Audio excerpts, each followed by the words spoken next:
fundamentalmente, ¿no? O sea, en términos de utilidad, digamos. La metodología utilizada será desarrollar una relación de largo plazo entre distintas variables, entre déficit fiscal, por supuesto, emisión monetaria, inflación y tipo de cambio. No sé si recuerdan, en la primera clase de programación dinámica, cuando hablábamos de en qué consistía y sobre todo por qué estudiábamos la programación dinámica, te decíamos que lo que nos interesaba era incorporar explícitamente la variable tiempo al análisis para poder hacer previsiones y tratar de, a partir de este modelo en donde se incorpora la dimensión tiempo, tratar de mejorar nuestro entendimiento respecto de algunas series de tiempo, ¿no? Algunas variables que tienen, que se presentan periódicamente, ¿no? Entonces, en definitiva, lo que va a hacer este paper va a ser desarrollar un modelo a partir del cual se va a postular determinada relación entre estas variables que están acá, déficit fiscal, emisión monetaria, inflación, tipo de cambio, para finalmente contrastar las predicciones teóricas, las predicciones del modelo, con lo que dicen los datos, ¿sí? Entonces, la presentación va a estar estructurada exactamente igual que el paper. Bueno, este es un paper, es cortito, pero es muy intenso, ¿no? Está como muy cargado de información. En el poco texto que tiene es como que tiene muchísima información. Yo he intentado acá hacer un buen resumen. La estructura de la presentación va a ser prácticamente la misma que la estructura del artículo y es la que se ve en pantalla. En primer lugar, se va a desarrollar un modelo para representar un sistema bimonetario de facto. Ya vamos a ver qué quiere decir que sea un sistema bimonetario de facto. Lo que quiero decir por ahora es simplemente que este modelo desarrollado en la primera sección del artículo va a ser el contexto en el cual va a aparecer, va a actuar el sector público o el sector gobierno, ¿sí? Que es el objetivo de estudio del artículo, ¿no? Habíamos dicho que lo que queríamos ver era los efectos del financiamiento del déficit fiscal mediante distintos instrumentos en el bienestar. Cuando decimos eso, decimos que esencialmente queremos estudiar el comportamiento del sector gobierno. Entonces, el sistema bimonetario de facto va a ser el contexto en el cual va a actuar el sector gobierno, el cual va a ser modelado en la segunda sección. En la segunda sección vamos a obtener las predicciones del modelo, las cuales van a ser contrastadas con la evidencia empírica en la sección 3, para finalmente repasar las conclusiones del trabajo en la cuarta sección. Entonces, sistema bimonetario de facto. La idea del artículo es, bueno, trabajar con una economía pequeña y abierta y utilizar un modelo cash in advance. Un modelo cash in advance como el que vimos hace un par de miércoles, creo que el miércoles pasado no, fue el parcial del anterior, pero un modelo ampliado, ¿no?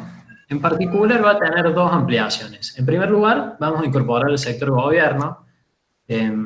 Si recuerdan, en el modelo Cash in Advance que presenté hace 2 semanas, decíamos poco del sector gobierno, ¿no? De hecho, solo aparecía un tau sub t en la restricción presupuestaria de la economía, y luego eso lo olvidamos porque derivábamos y eso no aparecía en ninguna derivada. Entonces, bueno, en el modelo de hace un par de clases casi que no decimos nada del sector gobierno. Acá queremos estudiarlo específicamente, entonces una de las ampliaciones es a tener moneda extranjera, ¿no? Ya vamos a ver cómo sucede eso. Bueno, la economía en este modelo tiene esta pinta. El consumo será una cesta, una combinación de dos bienes, de dos tipos de bienes que pueden ser consumidos y proporcionan utilidad. Bienes transables y bienes no transables. Va a existir una restricción cash in advance de moneda extranjera, como les comentaba recién, que tiene esta pinta. Esta restricción, ustedes no hace falta que se aprendan la matemática de este modelo, sino más bien qué es lo que se quiere representar y qué consecuencias tiene esto en la en el financiamiento del déficit fiscal.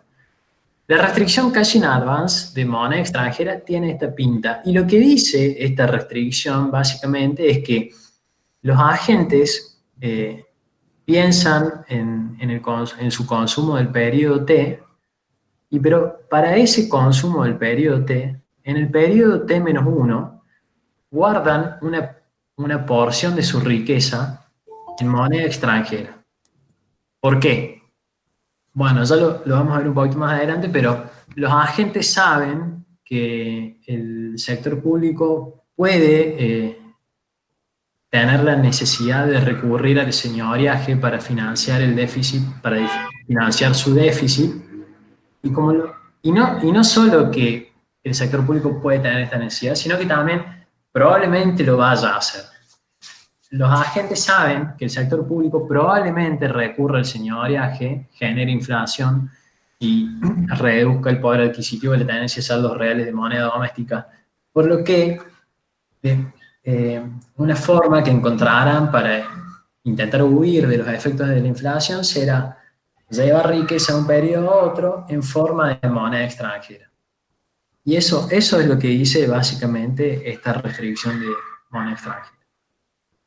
También existe en esta economía una restricción de moneda doméstica que esencialmente es una restricción legal. Algunas transacciones en esta economía tienen que ser llevadas a cabo con moneda doméstica. ¿Cuáles son estas transacciones? El consumo, fíjense que esto es el consumo nominal, ¿no? El consumo de bienes no transables, bueno, la compra-venta de bienes no transables se debe llevar adelante utilizando la moneda doméstica. Entonces, de esta manera, con estas dos restricciones, lo que se logra es que los agentes en equilibrio, en el óptimo, tengan una demanda positiva tanto de moneda doméstica como de moneda extranjera. Bueno, la restricción presupuestaria de las familias es esta que se ve en pantalla.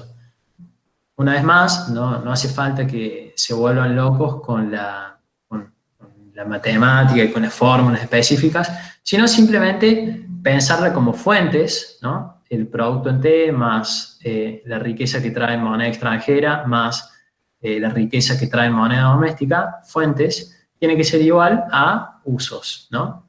El consumo en T, consumo de transables. Este subíndice T mayúscula se refiere a transables. Producción de transables, consumo de transables. Este subíndice N mayúscula se refiere a no transables. Producción de no transables, consumo de no transables. Y estas T chiquitas, por supuesto, son los subíndices temporales. Entonces decía, fuentes igual a usos. Producción, consumo, moneda extranjera del periodo anterior, moneda extranjera que se guarda en el periodo T y será llevada como será una forma de llevar riqueza al periodo T más 1, y moneda doméstica. ¿Sí? Bien.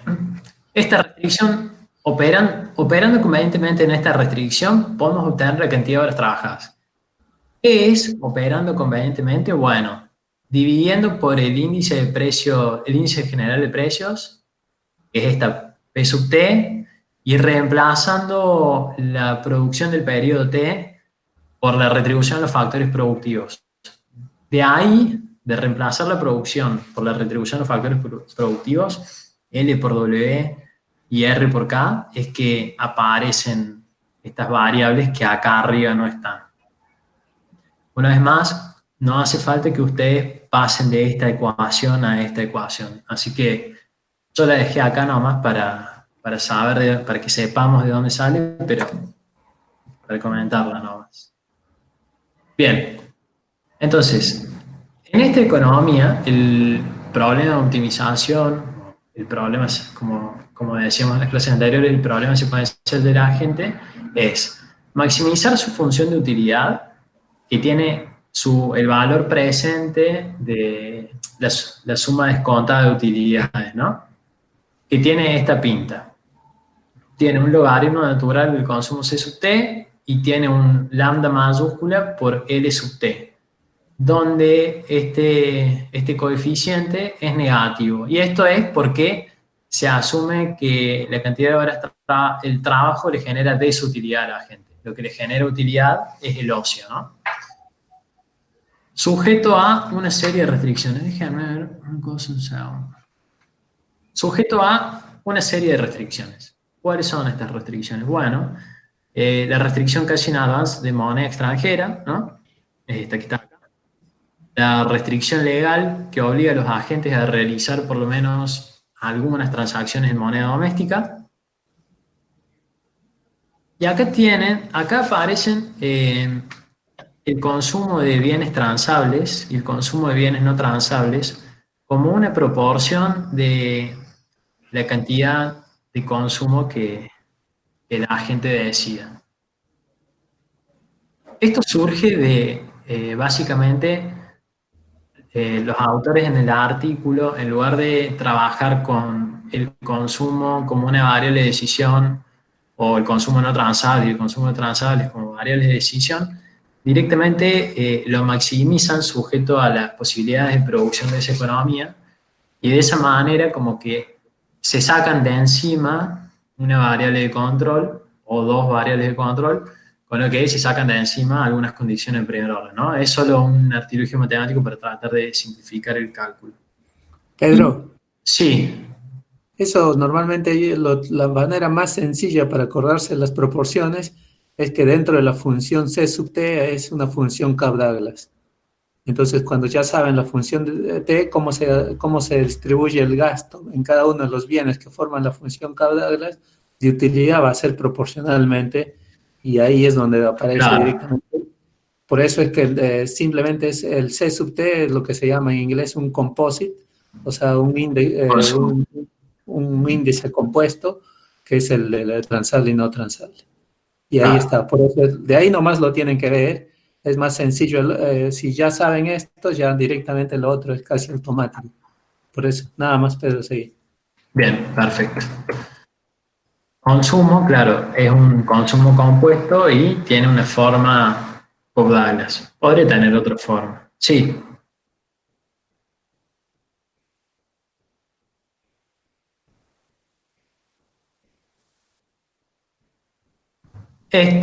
Y a ver, ¿por qué solo el consumo de no transables? Y porque quizás restringir el consumo de transables para que sea realizado con moneda doméstica no tendría mucho sentido, ¿no? Digo, si son bienes transables, quiere decir que el productor los puede vender en el exterior y obtener moneda extranjera, entonces, ¿por qué estaría dispuesto a obtener moneda doméstica acá? En realidad, yo creo que lo importante de esta restricción no es tanto de, bueno, si obliga a los agentes a comprar bienes transables o no transables con moneda doméstica, sino más bien no olvidarnos de la moneda doméstica, ¿no? Con esta restricción, lo que hago es incorporar la demanda de moneda extranjera. Pero si yo no incorporara esta y existiera inflación, los agentes no tendrían nada de moneda doméstica y eso sería poco creíble, ¿no? Bien, ¿no? Claro, Pedro, Sí, también por la parte de los no transables, no hay manera de normalmente, después, de alguna manera que uno pueda arbitrar o no, en el final, en el equilibrio, los no transables tienen que pagarse en moneda nacional. Pero el total, eso sí, si todos consumiéramos bienes transables, siempre podríamos especular con el tipo de cambio para ver cuándo cambiarlo para consumir, cuándo nos convendría el tipo de cambio alto. Por eso es que la canasta de consumo nos permite que todo el consumo nosotros estemos especulando con respecto al tipo de cambio, guardar y solo sacarlo cuando el tipo de cambio esté alto, por eso tiene la restricción del consumo. Pero eso no es suficiente en una economía en la que hay no transables. Que en la no transables siempre eso tiene que realizarse las transacciones en moneda doméstica, sí o sí. Entonces acá directamente dicen todos los no transables se realizan en moneda doméstica, así el resto se puede ver el rol que tiene el tipo de cambio en cuanto nosotros estamos pensando siempre, compro hoy dólares para consumir y bueno, ahí quiero ver cuándo voy a consumir o no, cuándo me conviene. Por eso el tipo de cambio ahí aparece como una variable importante. Pedro, dale. Bien. Entonces, bueno, en definitiva, el problema de optimización es maximizar el valor presente de la suma de utilidades, sujeto a restricción de moneda extranjera, restricción de moneda doméstica, restricción legal. Las cestas de consumo tendrán esta pinta y la cantidad de horas trabajadas será esta. Las variables de elección finalmente va a ser la cantidad nominal de moneda doméstica, de moneda extranjera y la cantidad de capital que será utilizada en el proceso productivo del periodo siguiente. ¿Sí? Bueno, entonces, con este problema de optimización podemos obtener las condiciones de primer orden, ¿no? Aquellas condiciones necesarias para que efectivamente esté maximizando su utilidad. Entonces, la primera, en relación a la tenencia de moneda doméstica, las que vamos a ver ahora en pantalla no son las condiciones de primer orden que ustedes estuvieron calculando por el primer parcial y los modelos. Se acuerdan que esas las igualábamos a cero, ¿no? Estas, en definitiva, son las condiciones de primer orden reexpresadas de una manera conveniente para transmitir un mensaje, para mostrar lo que los autores quieren mostrar. En particular, en cuanto a la condición de primer orden de la tenencia de moneda doméstica, en el largo plazo podemos ver que la demanda de saldos reales será una función de la tasa de inflación. Y en particular, si uno hiciera esta derivada, obtendría que mientras mayor sea la tasa de inflación, menor será la demanda de saldos reales. Entonces, esta condición de primer orden, en cierta medida, valida el comportamiento asumido al principio del paper de que los agentes no desean tener moneda doméstica porque sospechan que existirá inflación en el futuro y deciden especular, esto es como una actitud especulativa, especular contra la moneda doméstica y refugiarse en la moneda extranjera. Un detalle, esta es la tenencia de saldos, la demanda de saldos reales de periodo T, y depende no de la inflación del periodo T, sino de la inflación del periodo T más 1. Por supuesto que esto, en definitiva, serán las expectativas de inflación. Bueno, ahí dependerá de si estamos hablando de un modelo estocástico o determinístico, ¿no? Pero bueno, lo más general sería decir que estas son la inflación esperada del periodo siguiente. Y lo más importante es que la demanda de saldos reales depende en forma negativa de las expectativas de inflación, lo cual valida el comportamiento de que los agentes se refugian en moneda extranjera. En cuanto a las tenencias de moneda extranjera, si uno trabaja un poco con esa condición de primer orden, se llega a una expresión como esta.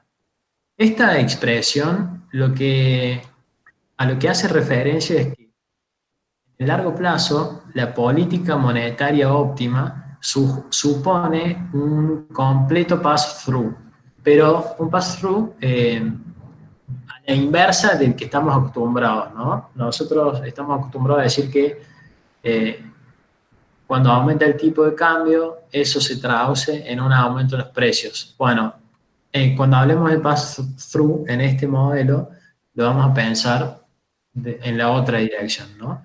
Todo aumento para que en el óptimo, en el largo plazo, en el estado estacionario, todo aumento de los precios debe ser acompañado por un aumento en la misma proporción en el tipo de cambio nominal.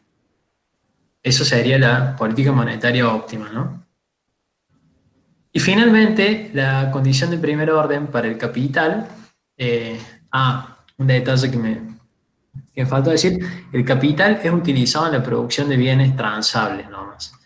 Y la condición de primer orden para el capital es algo parecida a la relación que existe entre el rendimiento de un activo y su precio, ¿no? La idea acá es básicamente, mientras mayor sea el precio de los bienes transables, mayor será la inversión en capital físico, mayor será la utilización de capital físico y menor será el rendimiento del capital por la ley de rendimientos decrecientes. Bueno, entonces, lo que hemos visto hasta acá, este sistema bimonetario de facto, es el contexto en el cual vamos a estudiar al sector público.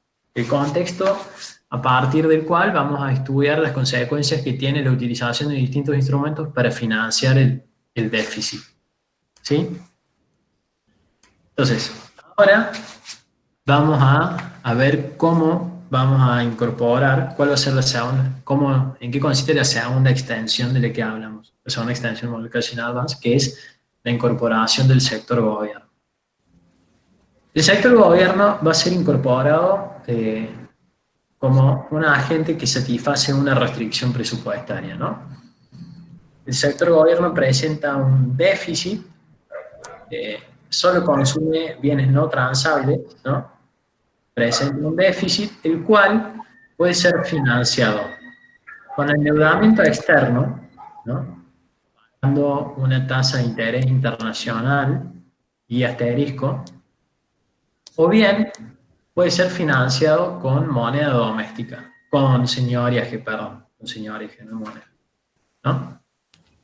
Entonces, decíamos, el gasto del gobierno se compone solo de bienes no transables y este gasto puede ser financiado mediante un aumento del stock de deuda del gobierno y mediante señoriaje. Un detalle, esta BP sub T o sub T-1, tiene un carácter dual en este modelo. Es al mismo tiempo el stock de deuda externa del gobierno y también el stock de moneda extranjera que mantienen los agentes, que mantienen las familias. ¿Por qué? Bueno, los autores suponen que el gobierno adquiere moneda extranjera mediante endeudamiento, pero solo consume bienes no transables. Entonces, para consumir esos bienes no transables necesita moneda doméstica. Y con esa moneda extranjera que obtuvo vía endeudamiento, obtiene moneda doméstica vendiéndole la moneda extranjera a las familias. Finalmente, el delta M es el señoriaje. El señoriaje, yo imagino que ya lo deben haber visto en el teórico. Si no lo han visto en el teórico, están a punto de verlo. Y también lo van a ver en la semana que viene, la clase con Fernando de dinero en la restricción del gobierno, ¿no, Fer? Ya fue. ¿Ya fue? Bueno, entonces ya saben lo que es señoriaje. Es el valor real del aumento de la cantidad nominal de dinero, ¿sí? Entonces, ¿cuántos bienes puede comprar el gobierno mediante la creación de dinero? Trabajando un poquito con esta restricción presupuestaria, expresando ahora en términos del índice general de precios y luego obteniendo del estado estacionario, de nuevo, estos pasos algebraicos no hace falta que los tengan tan presentes. Podemos obtener una expresión como esta, en donde acá tenemos la demanda de saldos reales como una función de la tasa de inflación del estado estacionario. Si nosotros reemplazamos esta expresión por lo que habíamos obtenido en la primera condición de primer orden, obtenemos una expresión como la que se ve en pantalla. Esta expresión es como la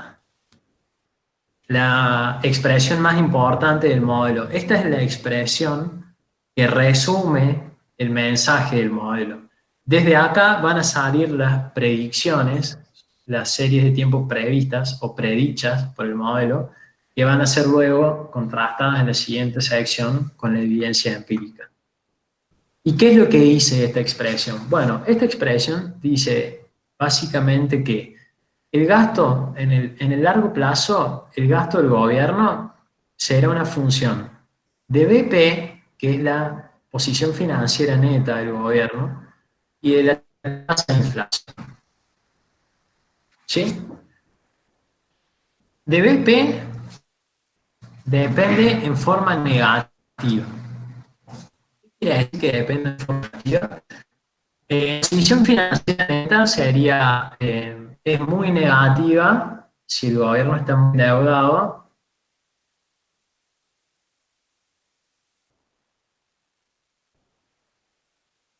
Si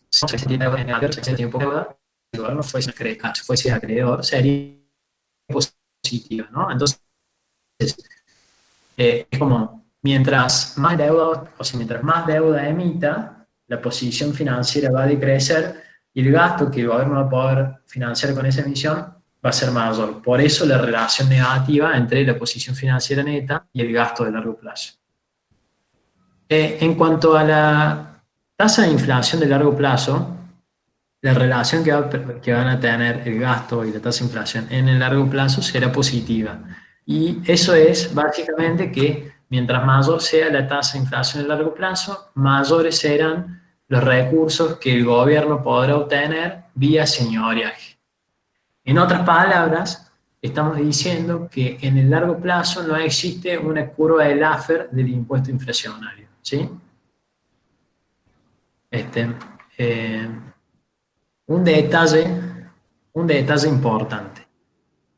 La tasa de inflación no solo le va a permitir al gobierno recaudar mediante señoriaje, sino que también le va a permitir disminuir el valor real de los intereses de la deuda.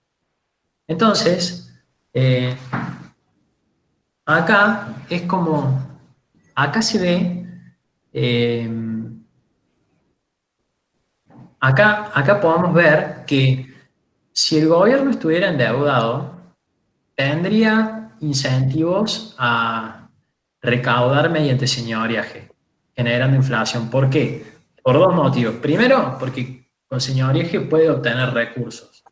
Y segundo, porque con la inflación mejora su posición financiera neta también. Por otro lado, los agentes, observando esta situación, prevén que el gobierno recurra al señoriaje, ¿no? Porque saben que al gobierno le conviene.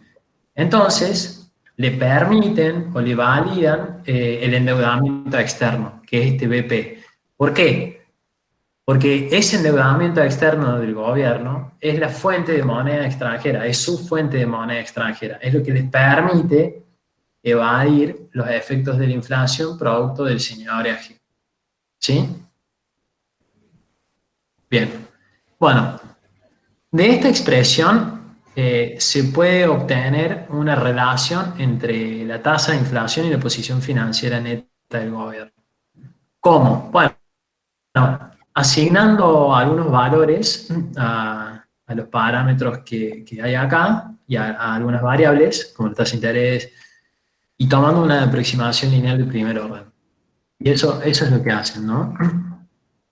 Finalmente, podemos ver que en el largo plazo existe una relación positiva entre la tasa de inflación de largo plazo, por supuesto, y la posición financiera neta del gobierno. Y esta relación positiva básicamente dice lo que comentaba recién, de que una mayor tasa de inflación mejora la posición financiera neta del gobierno. ¿Por qué? Porque le permite reemplazar recursos que debería obtener por endeudamiento externo y al mismo tiempo le permite disminuir el valor real de los intereses.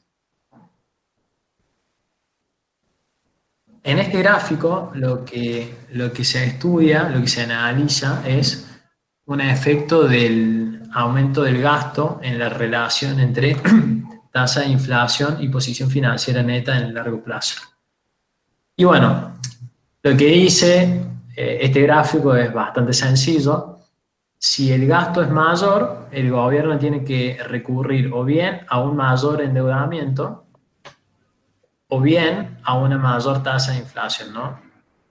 Una mayor tasa de inflación que generará en definitiva mayores ingresos por señoriaje. Finalmente, en este gráfico, lo que se estudia es qué ocurre con esta suerte de trade-off entre señoriaje y endeudamiento externo cuando se modifica la tasa de inflación. Y este gráfico es muy interesante porque, fíjense, la línea punteada supone una inflación de largo plazo de 0,1 y la línea continua es una inflación mayor de 0,25. ¿Sí? Entonces, lo que está diciendo esta línea con menor pendiente es que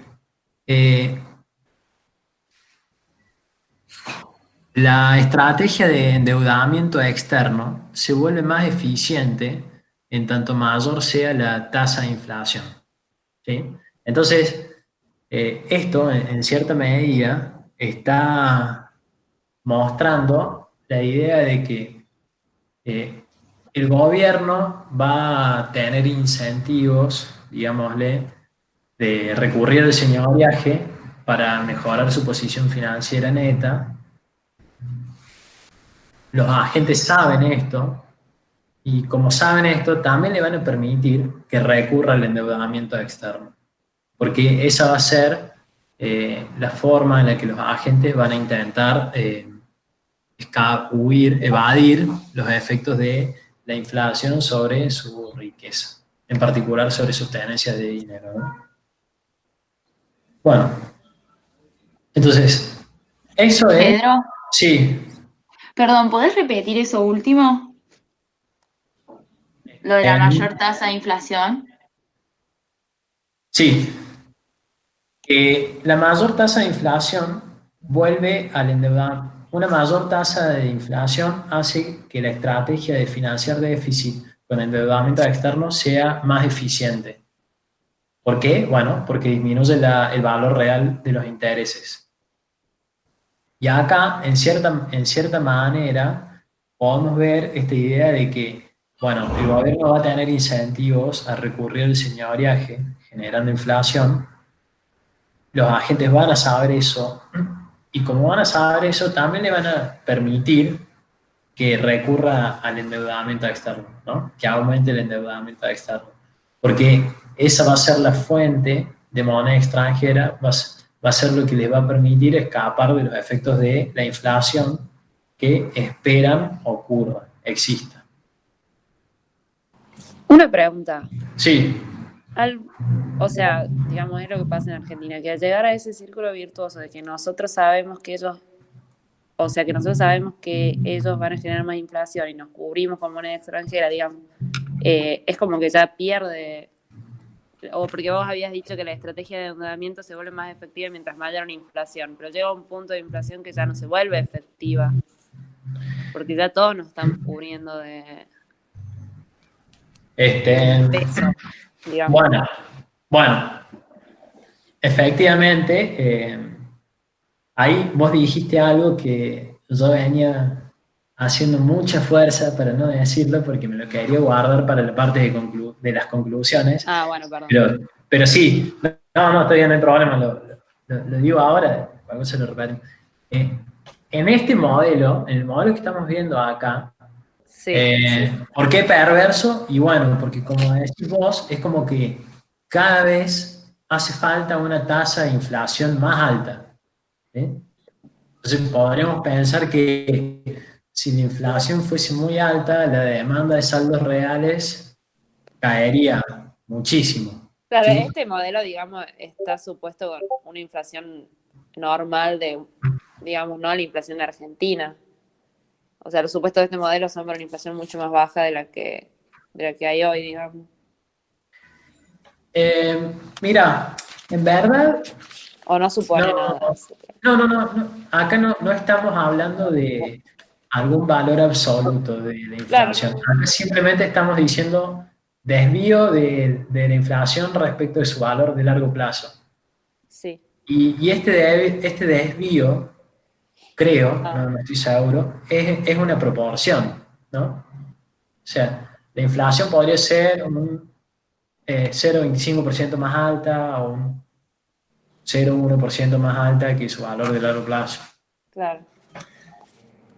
Sí, ahí es como que no hay un límite de deuda.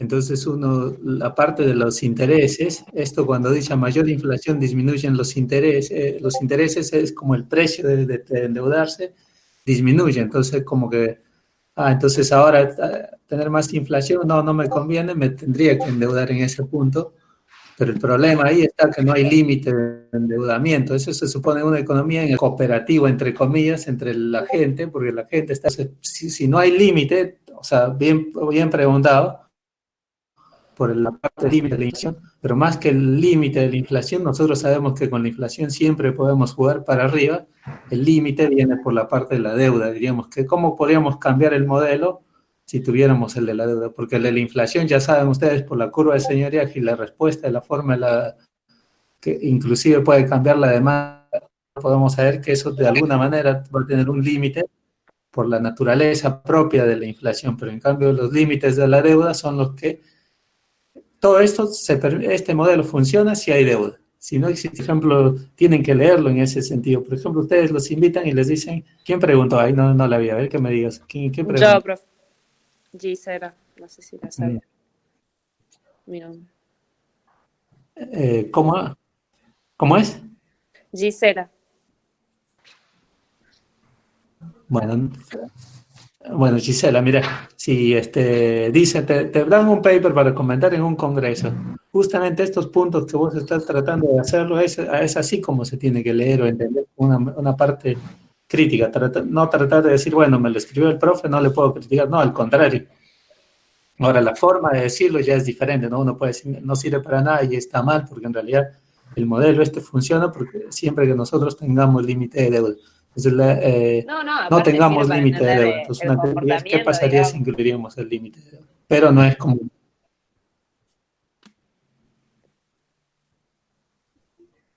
Claro. O sea, sirve, no digo que no sirve para nada, bueno, sino sirve para entender el comportamiento de lo que pasa mucho acá, digamos. Bueno, claro. Sí, lo que yo digo eso no es como que no decir que sirve para nada, sino que a veces en los congresos sí hay esos que te dicen, viste, esa crítica te lo van para ese lado. Por eso yo digo, eso que has preguntado está ideal para ir armándose esa visión crítica. No tener miedo a decirlo porque eso te forma, digamos. Y si estuviera rindiendo el examen, lo decís, es mejor todavía. Así que eso es porque eso despierta que sabes entender el tema. Así que está bien. Pedro, seguí. Dale. Bueno, Pedro, disculpa, ¿podrías ver el chat que hemos hecho unas consultas ahí? A ver. Vamos a ver. Ahí falta un beta. No falta un beta porque, bueno, decidieron no incorporarlo.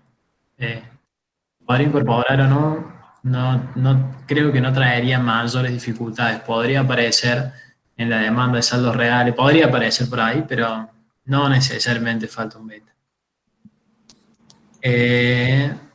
Se supone que en T el gobierno no tiene acumulados intereses de deuda, tomar el T+1. Sí tiene intereses de deuda como acumulados en T-1, y eso lo vamos a ver acá. ¿Sí?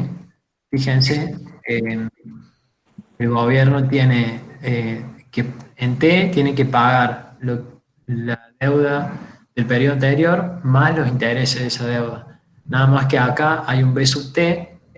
Esto quiere decir básicamente que en general la deuda como que se va renovando, ¿no? Como que finalmente nunca se paga la deuda. Pero sí.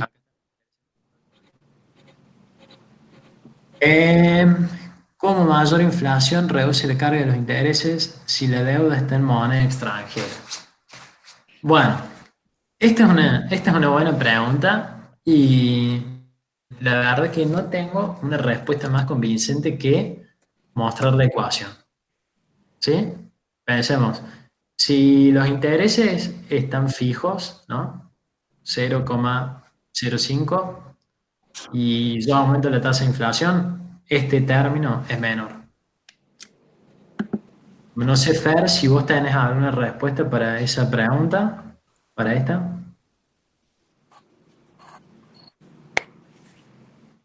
No, sí, ahí lo que le decía se refiere justo a esa parte que está cuando ya está expresada en pesos, o sea, ya lo expresaste y a esa parte, porque está hablando de la interacción, digamos, ¿no? Él tiene razón, diría, si la deuda está en dólares, bueno, ahí tendríamos que poner el rol del tipo de cambio, ¿cierto? Pero cuando hablamos de inflación, el rol que solo tiene la inflación es lo que genera, te licúa un poco la deuda, pero después diríamos, bueno, pero el tipo de cambio me lo va a volver a cargar, o sea que ahí ya viene la interacción entre el tipo de cambio y la inflación, pero ahí el tipo de cambio no está.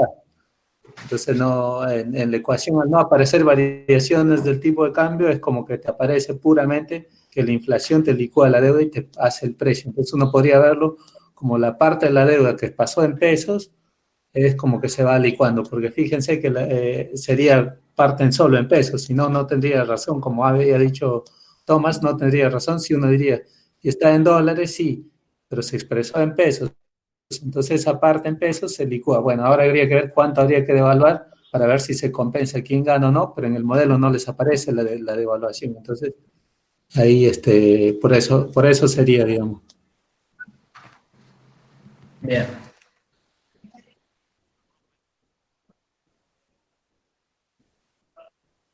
No.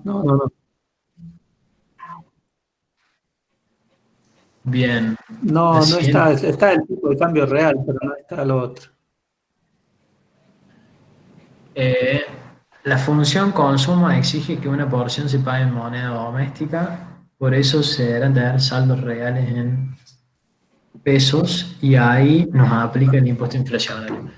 Sí, en realidad no es la función consumo la que exige que se pague en moneda doméstica, sino una restricción legal.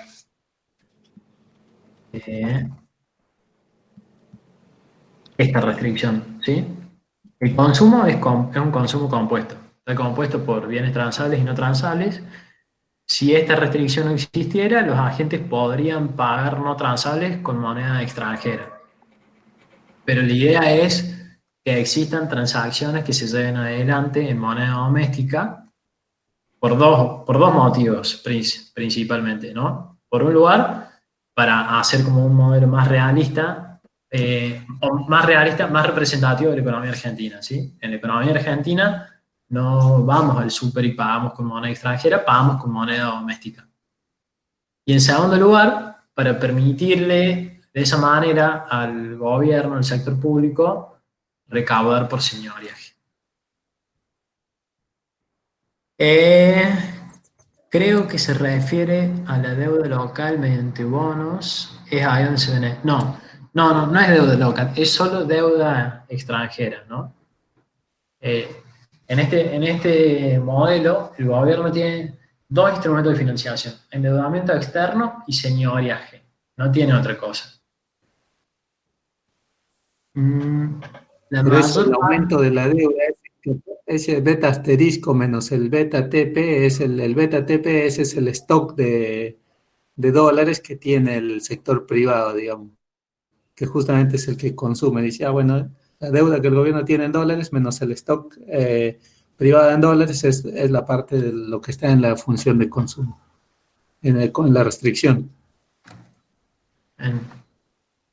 acá. Claro.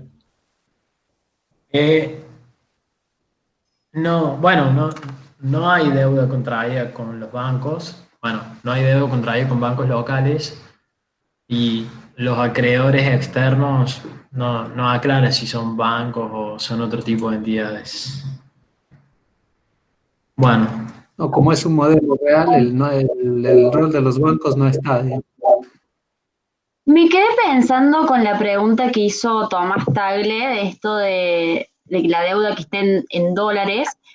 Si en el modelo se hubiera optado por representar una deuda que estuviera en moneda local, sucedería lo mismo. Es decir, que la inflación estaría licuando una parte de los intereses de la deuda, ¿o no? Sí, sí, sí, Ahí es directo. probablemente. Incluso eso, ¿ya tuvieron la clase de dinero en la restricción del gobierno, Fer?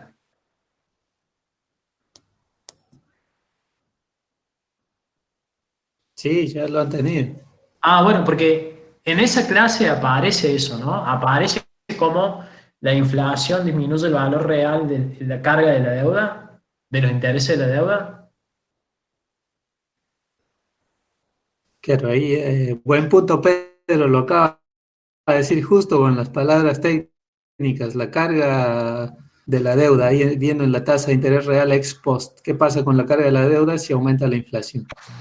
Entonces, es justamente lo que su compañera dice, ahí casi como que uno lo ve y dice, pero ahora ya estaría, nada más que este modelo trata de ver una cosa, que el que provee dólares, el que provee ese círculo de crisis que nosotros tenemos, es el gobierno, porque siempre se termina endeudando en dólares, cambia los dólares, y nosotros los agentes estamos esperando que el gobierno se endeude para hacernos de esos dólares, para después poder utilizarlo en nuestras decisiones de la mejor manera que nos conviene. Y eso, como ya decimos, es como que en algún momento vamos a enfrentar límites de deuda, y ahí es cuando no es que el modelo deje de funcionar, sino que la economía cae en un caos, digamos. Rafa, una pregunta, si la deuda fuera solamente en pesos, ahí cambiarían los incentivos de los agentes, porque ya le pondrían un freno al tema de usar la inflación para liquidar los intereses, digamos, no le estarían poniendo un freno, o sea, ya no existiría ese incentivo por parte de los agentes para que el Estado pida deuda y use la inflación. Bueno, claro, porque, a ver, claro, en este gobierno el endeudamiento externo es con agentes externos a la economía, entonces que pierda valor real la deuda en favor de esos agentes, a los agentes internos no les preocupa. Si el endeudamiento en moneda doméstica fuese con agentes locales, con los mismos estos a los que le resolvimos el problema de optimización, probablemente sí, habría algún inconveniente con que el gobierno recurra al señoriaje y aumente la inflación. Ahí tendría Claro, las dos partes, que normalmente eso está en la parte del déficit fiscal, ¿no? Tendría ahora las dos partes, la deuda lo licúo o lo licúo o señoría, que ahí ya va a estar las dos partes jugando, digamos. claro, pero mi idea es el hecho de que cambie la actitud de los agentes, o sea, como que ya no va a permitir que se genere más deuda o utilicen la inflación, porque si la deuda es solamente en pesos, no es que van a aceptar ninguna de las dos, digamos. O sea, va a haber un punto, sí o sí, que no va a ser más bancable para los agentes. Claro, y ahí me parece que, buen punto, me parece que es más por la tasa de interés, ya no deja de ser endógena, ya no deja de ser exógena, digamos, viste que en este modelo es tasa de interés exógena, entonces la gente ya está la tasa de interés, pero si nosotros somos los que financiamos, si hay mayor inflación vamos a exigir mayor deuda porque al menos no queremos que la deuda pierda valor, digamos. O sea, va a haber no es que por ese lado, como decías, estaba perfecto porque era diciendo solo si hubiera inflación, pero también si nosotros le financiamos al gobierno, también vamos a decir, se está licuando la deuda, decime algo, hace algo y, en fin, quiero mayor tasa de interés. Entonces ahí, en ese caso, probable que la tasa de interés sea endógena también, porque ya no es tan evidente que nosotros, el gobierno va a decir, tengamos inflación de infinito y seamos felices. Que por ahí piensa el gobierno ahora sí, ¿no? Pero no es tan así, porque nosotros decimos, ahí hay deuda, quiero que se mantenga o sea, nosotros vamos a pedir mayor tasa de interés, entonces el modelo tendría que determinarlo ya endógenamente la tasa de interés. Claro, está perfecto. Bien. Antes de seguir, hay repaso las preguntas que quedaron acá en el chat. Quiero decir que recordemos un poco lo que hacemos en el... Por supuesto que, bueno, uno podría discutir esos supuestos, podría proponer otros, podría atacar a los existentes, pero bueno, nada. Pablo, lo que podría ocurrir es que, como el gobierno gasta en moneda doméstica, cuando hay inflación, cuando hay Abajo, inflación, cuando hay inflación, la deuda que toma alcanza para mayor gasto en términos reales. Y bueno, depende de si hay un pass-through de inflación de precios a tipo de cambio, ¿no? En términos reales, la deuda externa del gobierno no puede verse alterada, entonces, a menos que sea de Estados Unidos, que pueda hacer señorías a nivel mundial. Pasa que acá la deuda está medida en pesos, ¿no? Porque está multiplicada por el tipo de cambio nominal.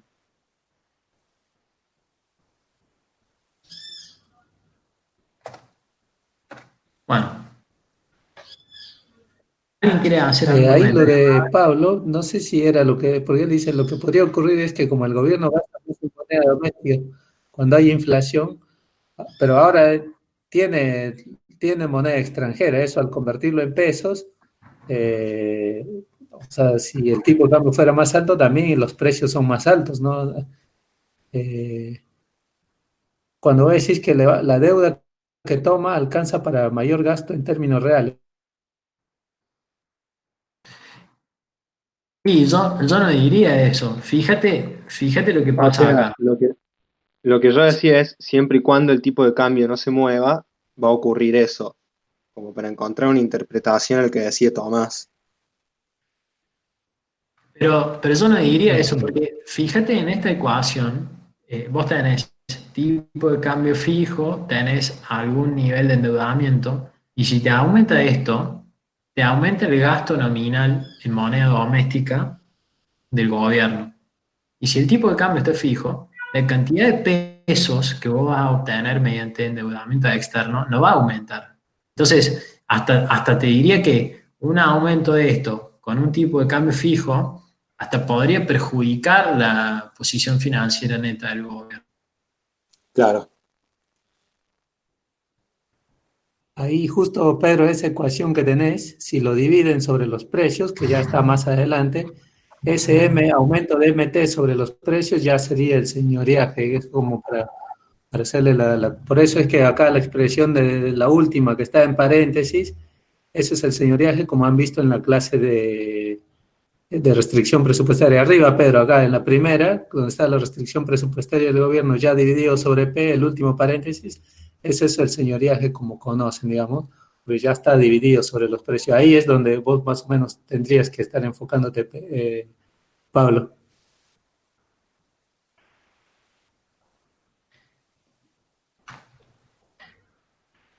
claro. Bien.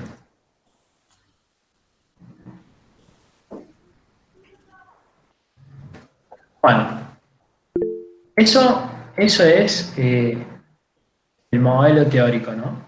Ahora viene la parte de evidencia empírica. Bueno, la idea en la sección empírica es contrastar la relación entre la posición financiera neta del gobierno y la tasa de inflación en el largo plazo, ¿sí? Ya vamos a ver qué es lo que van a hacer. Bueno, la posición financiera neta se lo va a tratar como el stock de deuda, ¿sí?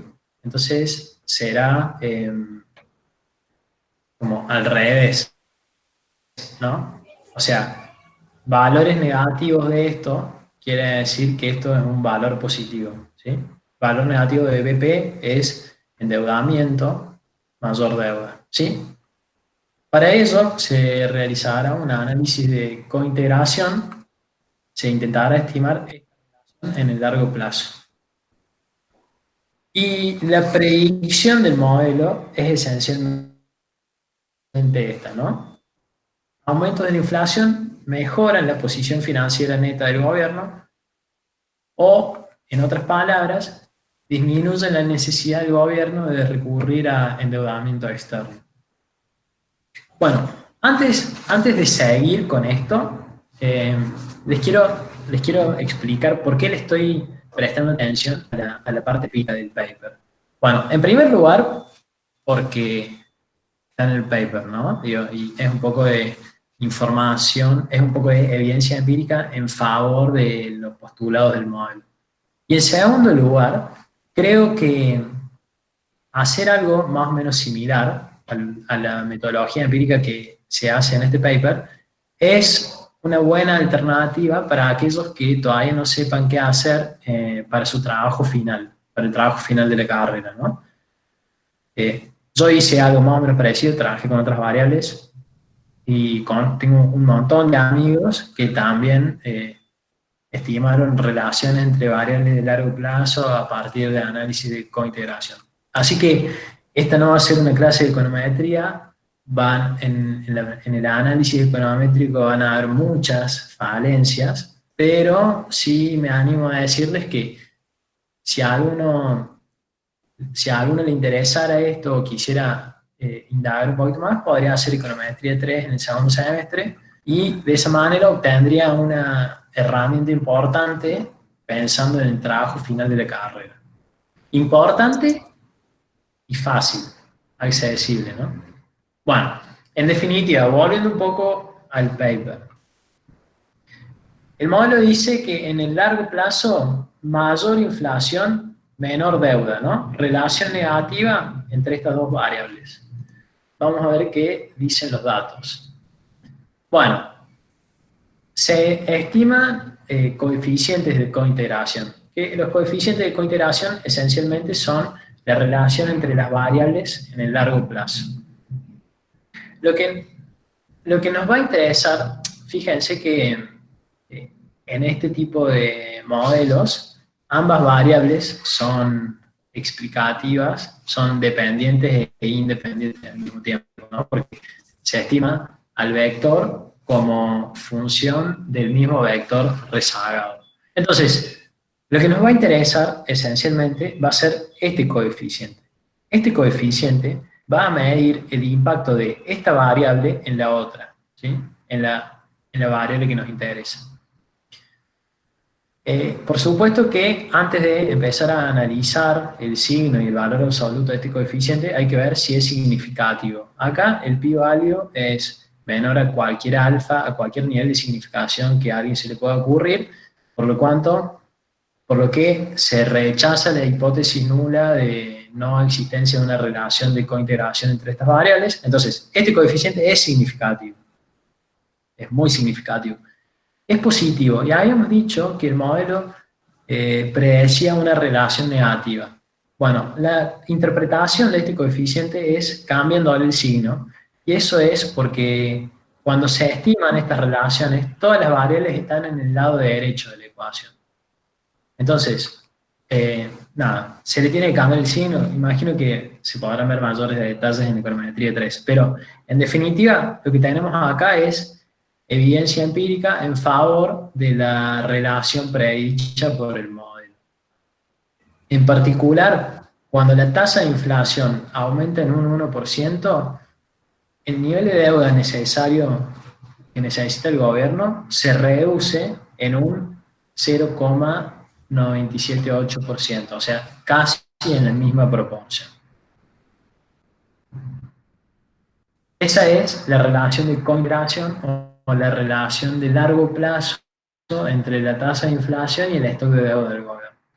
El análisis impulso-respuesta esencialmente es un análisis de validación del modelo estimado. ¿Qué es lo que hace? Es estudiar la respuesta de la variable explicada frente a un shock en la variable explicativa. Y en este caso, y ver si eso se condice con, estudiar la respuesta de la variable explicada frente a un shock en la variable explicativa, la respuesta teórica, la respuesta del modelo predicho, de este modelo, ¿sí? Y lo que se ve acá es que ante un shock positivo en la tasa de inflación, la deuda cae y alcanza su nuevo valor de estado estacionario en 1, 2, 3 unidades de tiempo, que en este paper son trimestres. ¿Sí? Entonces, de nuevo, este análisis impulso-respuesta, digamos, es evidencia en favor de la relación de largo plazo predicha por el modelo. No sé, Fer, si tenés algún comentario de la parte econométrica. Sí, arriba. Bueno, subí un poco la anterior. No sé si me escuchan bien, porque Pedro, yo acá te escucho medio cortado. No sé si es mi internet, pero si se me escucha bien, bueno. Si no, Yo te lo escucho bien a repetiré. vos. Bueno, esta parte es como perfecto. Esto es como si fuera directamente, diríamos que si las variables fueran normal, o sea, estándares como los cuadrados ordinarios. El problema es que las dos variables se mueven en el tiempo, y ahí ya es donde no podemos utilizar mínimos cuadrados ordinarios si no están los métodos de cointegración, porque las variables son temporales. Entonces, pero la relación es la idea de la relación entre las variables es lo mismo, si es positivo, si es estadísticamente significativo, y acá encuentran una relación positiva. Ahora, luego, en la siguiente, pero nosotros acá tenemos la relación entre estas variables y después decimos, bueno, ¿qué pasa si hay un cambio en la tasa de inflación, en este caso que es la variable explicativa? Decimos, si hay en el estándar impulse response function, o sea, en la función de impulso-respuesta estándar, normalmente, acá se asume que hay un shock de una desviación estándar de la tasa de inflación. Y ahí ver justamente qué es lo que pasa con la deuda. Se ve la relación es positiva, pero ahora, como es una variable temporal, no es que tiene un efecto como antes veían en mínimos cuadrados de 0,50, y es 0,50, en este caso 0,98. Tarda esta variable en alcanzar su nuevo valor de estado estacionario. Y en este modelo es 3 periodos. A partir de acá alcanza su nuevo valor de estado estacionario. Vamos a ver si hay Ahora, algún bueno, comentario. seguí, Pedro, porque después al final me acordar del estado estacionario para hablar un poco con esta relación. Espero terminar Dale. para que los chicos estén con la emoción encima. Bueno, ¿qué tengo acá? Bueno, y finalmente quedan las conclusiones del paper. Bueno, en este paper se estudia particularmente, bueno, el efecto del financiamiento del déficit fiscal mediante distintos instrumentos en un contexto específico, e intenta reproducir por lo menos algunas características de la economía argentina, que es una economía pequeña y abierta, y en una economía en la que existe un patrón bimonetario, por lo menos de facto. Los resultados son que señalan que los agentes aceptan el endeudamiento del sector público, ya que esa es la manera que encuentran para huir de los efectos de la inflación, para evitar que la inflación reduzca el poder adquisitivo de sus tenencias de dinero. Y vemos que esto puede ser pensado, entendido como una suerte de juego cooperativo entre el gobierno y los agentes. Acá, cooperativo está entre signos de preguntas, porque el paper no dice, no usa la palabra. Es algo mío. Así como la compañera dijo hace un rato, círculo vicioso, virtuoso, perdón, ella dijo virtuoso, yo diría más bien vicioso, pero bueno, podría discutirse. Bueno, eso es básicamente el artículo. No sé si algún comentario, alguna pregunta. Mientras van pensando su pregunta, Pedro, les Sí. volvé a la parte del modelito de la estimación, de la respuesta, impulso, respuesta acá. Vieron la relación negativa y toda esta estimación, y Pedro justamente dijo, volvemos al estado estacionario. Bueno, ahí quiero hacerles un comentario. En realidad el modelo teórico estima unas relaciones entre las variables que vamos a explicar, ¿no? Deuda y inflación.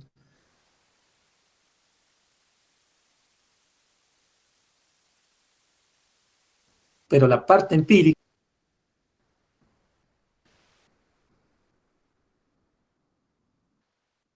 a veces se toman las ecuaciones de Euler, después se aproximan las ecuaciones de Euler y se ponen en la función valor y ahí se empieza a jugar con todas las restricciones continuamente para encontrar estimaciones de estado estacionario. En esos casos nosotros tenemos, ahí lo repito, Rafael, si se corta, pero lo que tienen que ver es que tienen el modelo teórico, y si el modelo teórico lo estimaríamos pura y sencillamente, tendríamos que hacer calibraciones, tendríamos que estimar el gasto. Sí, ahí están mencionándome varios.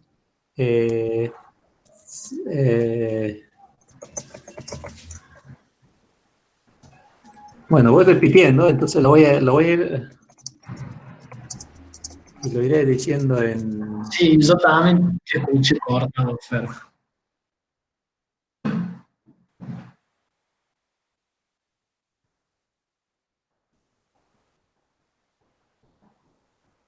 Se escucha muy cortado. Bueno, lo voy a escribir.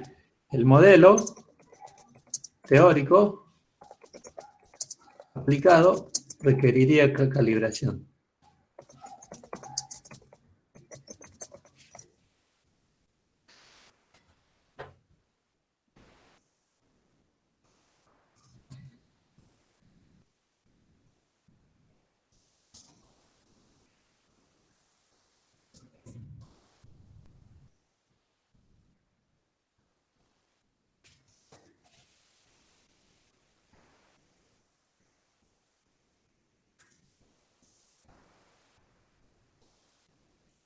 Sí, por supuesto.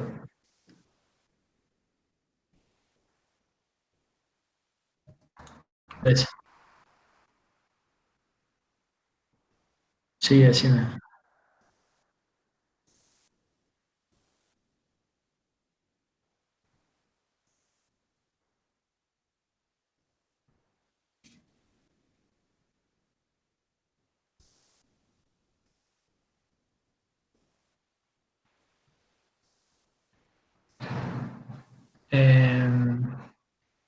Sí, se entendió.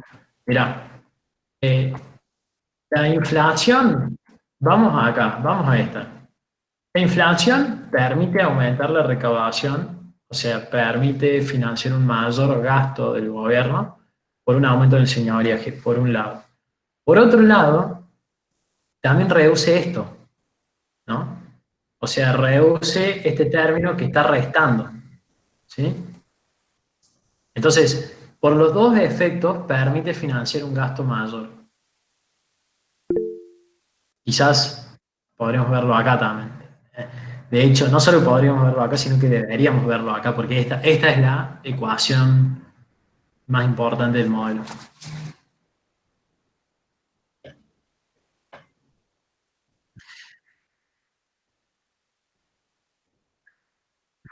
Mira, voy a cometer una imprudencia. Les voy a confesar que yo no comprobé que esta derivada sea positiva, ¿no? Que el gobierno recaude más con más inflación. Lo leí en el paper y simplemente lo reproduje acá. Ahora, si alguien se pusiera muy fino y me acusara, quizás yo abandonaría la seguridad con la que lo dije. ¿Sí?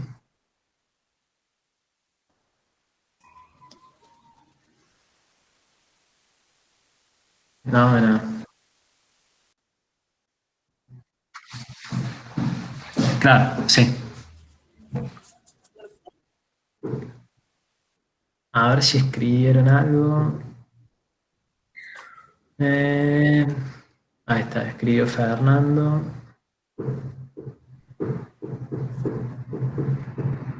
Bueno. Yo, pero no puedes hablar mucho, así que... ¿Alguien más tiene alguna pregunta, algún comentario para hacer? Pedro, yo quería, no sé si se escucha bien ahí. Sí, perfecto. En cuanto a las conclusiones, la verdad que sigo sin creerle al modelo de alguna forma, porque sigo insistiendo en que la deuda externa, al estar en moneda extranjera y no poder nosotros hacer señoriaje, a diferencia de, no sé, Estados Unidos, en donde sí puede hacer un señoriaje emitiendo dólares a nivel mundial, si uno no contempla en este modelo el tipo de cambio y podemos validar de que la inflación se debería trasladar al tipo de cambio, o sea que si por ejemplo tenemos una inflación del 30%, se debería trasladar ese 30% a lo que ahora vale una unidad de moneda extranjera. En ese caso, en ese sentido es donde apunto, no hay variación en términos reales de la deuda externa. Sí podría haber de deuda local emitida, tomada por medio de bonos o letras del Tesoro. Y viendo la ecuación, me convenzo de que, bueno, es cierto, esto está en moneda extranjera, pero cuando yo lo multiplico por el tipo de cambio, lo paso a moneda doméstica. Y acá tengo 1,5 por 100, ponele, tengo 105 pesos. 105 pesos. Si hay inflación, el valor real de esos 105 pesos es menor. Siempre y cuando no se actualice el tipo de Pedro, cambio, que tendría otros Claro. inconvenientes. Pedro, Sí, claro, claro. Claro, pero profe, una por eso ahí pregunta. Yo yo coincido con lo que... Ah, perdón. sí, creo que había preguntado José Macrina hace rato. Pedro, a ver, poné tu presentación. Sí, No lo veo, poner eso justo la ecuación esa donde estabas, porque acá mi pantalla no. Pero en esa ecuación justamente, la de la deuda, la ecuación principal que había, la final, pues ahí normalmente ustedes tienen la relación, ¿cierto? El B, que depende de la inflación y cómo depende. Pero ahí tendrían que hacer un análisis comparativo de esa ecuación, y cuando hace el análisis comparativo dicen solamente si cambia la inflación pasaría lo que nosotros estamos diciendo. Pero cuando decimos pasaría lo que estamos diciendo, casi como que si le multiplicamos los precios internacionales arriba y abajo, si son constantes, sería el tipo de cambio real, que justamente ese nos garantiza que no estamos licuando la deuda en moneda extranjera simplemente por generar inflación en términos de dólares, ¿cierto? Pero después aparece una partecita extra que nos dice, ojo, fíjense que por la manera en cómo está el modelo nos dice que la deuda que se expresó en pesos se va licuando un poquito. Entonces eso es como para ver el análisis de estática comparativa. Esa relación ya la tienen, pero ahora para decir cómo cambian los efectos de la inflación habría que tomar como derivadas, y en esas derivadas tienen que asumir, por ejemplo, al analizar solo la inflación, que el tipo de cambio real es constante. Y si el tipo, para no mezclar, como uno diría, eso no se puede licuar, porque no somos Estados Unidos. Perfecto, eso ya está jugando otro rol, pero las dos están ahí, las dos partes están ahí. Habría que verlo en la ecuación. Cuando se vean dirían, nos da esa relación, pero después esa relación es un número, no me está dando todavía la estática comparativa. La estática comparativa es de ahí cuando ustedes dicen cómo cambia esa relación cuando cambia la inflación, por ejemplo, y ahí dicen, si hago ese análisis, hago esa derivada, lo otro es constante y ese otro es el tipo de cambio real que justamente dice, ojo, ustedes pueden hacer lo que quieran con la inflación, jugar, pero mientras tanto la deuda que está en dólares no se está licuando porque está en dólares, sino que ustedes están haciendo porque su propia economía está generando sus transformaciones. Eso más o menos como para entender. No sé si quedó ahí o si se me escuchó. Bueno. Dale, Pedro. Bueno. No, de mi parte estoy, a ver, un comentario acá. Pero también por eso el modelo lo justifica diciendo que primero aumentan los precios y luego el tipo de cambio. Claro, bueno. En última instancia también dependerá de qué es lo que ocurra con el tipo de cambio. Seguro. ¿Se entendió, Macarena? ¿Sí? ¿Un poco más convencida o...? Pero Profe, justo lo yo que te tengo decía, una cuando ya pregunta. decís que el tipo de cambio es real, se supone que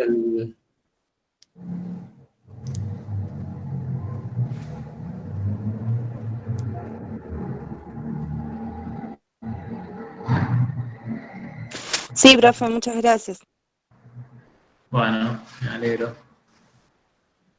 ¿Alguna pregunta más? ¿Algún comentario más?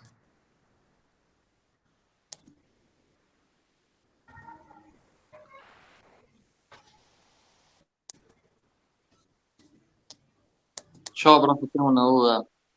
No le Sí. escucho mucho al profe Fernando porque se me corta mucho. No sé si lo explicó recién, porque sé que algo explicó. Pero si aumenta la tasa de inflación, la condición de primer orden nos dice que tiene que aumentar el tipo de cambio. Por lo tanto, ante un aumento de la tasa de inflación, sí o sí se tiene que haber el aumento del tipo de cambio. Por lo tanto, ese aumento de la inflación no licuaría los intereses en deuda extranjera si nos mantenemos en el óptimo, es decir, se cumple la condición de primer orden de que la variación de la tasa de inflación hace aumentar el tipo de cambio. Bueno, claro, pero fíjate que cuando yo presenté la condición de primer orden a la que te referís, yo no dije que esa es la regla que guía la economía, sino que para que el agente pueda optimizar su función de utilidad, se tiene que dar un completo pass-through. Es decir, que todo aumento en el nivel de precios, en el índice general de precios, se traduzca en un aumento en la misma proporción del tipo de cambio nominal. Pero esa es una condición para que esté en el óptimo. El gobierno, el Pedro, sector público, podría permitir que esa condición se cumpla o podría no permitirlo. Pedro, no sé si Sí, se me escucha. Justamente eso que lo que acaba de decir es lo que yo decía, el tipo de cambio real ahí es constante, entonces eso justamente permite que no haya licuación en dólares, como nosotros decíamos, y que permita hacer el análisis como lo estamos haciendo, el rol de la inflación dentro de lo. Por eso es lo que le comentaba justo a José Macrina, le decía, fíjate que ahí está EP, que es lo que mencionas, aumenta el tipo de cambio arriba, aumenta la inflación abajo, o sea, el P y el E crecen en la misma proporción, por ese lado no tendría que haber ningún efecto. Entonces solamente estamos analizando qué extra genera la inflación. No sé si se me escucha ahí o no, pero bueno, esa sería la explicación. Profe, una pregunta. sí, se te escucha bien, Fer. Sí, Gisela. Porque hay un compañero había puesto que, bueno, que no todos tenemos previsión perfecta, o sea, no todos sabemos que tenemos que comprar dólares en la economía, pero un compañero había puesto en un comentario, pero el modelo lo soluciona suponiendo el completo pass-through que se hacen, ¿no? No, pero eso no es un supuesto. Eso es solo una condición de primer orden, que Ah, después podría cumplirse o podría no cumplirse. bueno. Claro, Ahí no, pero entendí. debería cumplirse en el óptimo, pero ahí lo que vos decís tiene que ver con otra cosa ya, que el modelo este es foresight, o sea que es directamente perfectas previsiones, mientras que para Claro. incertidumbre el modelo ya tendría que ser estimado en términos de esperanza, digamos, o sea, ya no estimamos la utilidad, sino estimamos lo que estamos estimando, pero es la esperanza de las utilidades. Ahí ya hay un factor de riesgo, hay otras variables de análisis. Ese sería otro modelo, otra extensión del modelo, pero este modelo es foresight, o sea, por donde lo veas, es como que simplemente son las relaciones casi como que están armadas, mientras que en el otro, en el modelo con incertidumbre ya hay riesgo y eso habría que ver el riesgo por eso. Ok. Francisco Rolotti dice, digamos que es... Perfecto. ¿Alguien más quiere? Pedro, lee la última chat, o ellos pueden seguir preguntando en la última chat, es el último que está ahí, digamos. Este modelo Clase sí es media de para clase arriba, media está muy para bueno. arriba.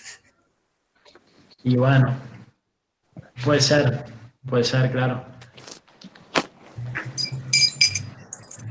De nuevo, yo quiero insistir con la Fíjense, idea de que en este tipo de modelos uno hace distintos supuestos para tratar de incorporar en el modelo, de capturar en el modelo aquellos elementos de la realidad que considera más importantes o interesantes. Imagino que a esta altura del cursado ya se habrán dado cuenta de que el profe Neder tiene como algún, ¿cómo decirlo? alguna inclinación a pensar en dólares, ¿no? Y no solo eso, sino que también a decir, no hace falta ser economista, no hace falta estudiar en esta facultad para pensar en dólares. Mi tía Marta piensa en dólares. Mi abuela, sin haber estudiado nada, compraba sus dólares mensualmente. ¿No?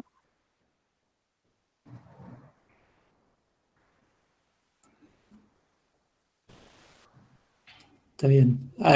Pedro, Sí, esto también, es como algo que les voy a decir como estudiantes, traten de, por ejemplo, decir, bueno, acá la pregunta está muy buena porque es, viste, tipo como que es llamativa, dices, es de clase media para arriba, pero también puede ser tipo discriminativo, o sea, los pobres no compran dólares y fíjense que nosotros acá en esta parte estamos analizando más los incentivos. Que si uno, por ejemplo, has caminado por los lugares, por el centro, ves que cualquiera está preguntando, se compra 5 o 10 dólares cuando tiene la chance, ¿no? La gente no ahorra. Si yo he caminado justamente para probar, veo gente humilde que va y pregunta cuánto vale. A veces se pasan, a veces compran de a poquito. Entonces, como esa parte hace que nosotros tengamos la cultura de decir, si tengo algo extra, no importa qué tipo de clase media, alta, baja, ya estamos pensando en que es una alternativa. Y si ya es una alternativa y no la elegimos ponerle porque justamente la clase más necesitada, digamos, no tiene que comer al día siguiente, entonces no lo compra el dólar, es el hecho de que lo esté pensando, ya depende que en algún momento, si el tipo de cambio se va hoy día a 200 y el oficial sigue a 80, en algún momento si pudiera comprar, lo va a comprar. Entonces, por ese lado, esa pregunta, tienen que ir armándola más por los incentivos, al menos mientras seamos estudiantes de economía, a no ser que tengamos la prueba de decir, bueno, la de clase media tiene más alternativas de comprar más, perfecto. Ahora que los pobres no pueden, no, ellos tienen sus incentivos, tienen menos chances, pero el mundo está abierto porque es un mundo de economía, o sea, todos estamos con los incentivos, si no irían los estudiantes, no ganan nada de plata, igual tienen sus 100 dólares, hay que quitarles a todos. Entonces, pero estaba bien la pregunta como para saberlo, está bien para saberlo. Digamos.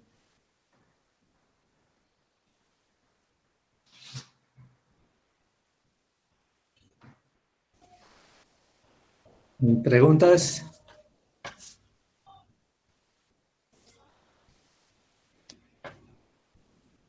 Bueno, si no hay más preguntas, Pedro, no sé si me escucharán. sí, sí, te escucho. Bueno, ahí ya damos por terminado, si no hay más preguntas. Sí, de mi parte ya estamos.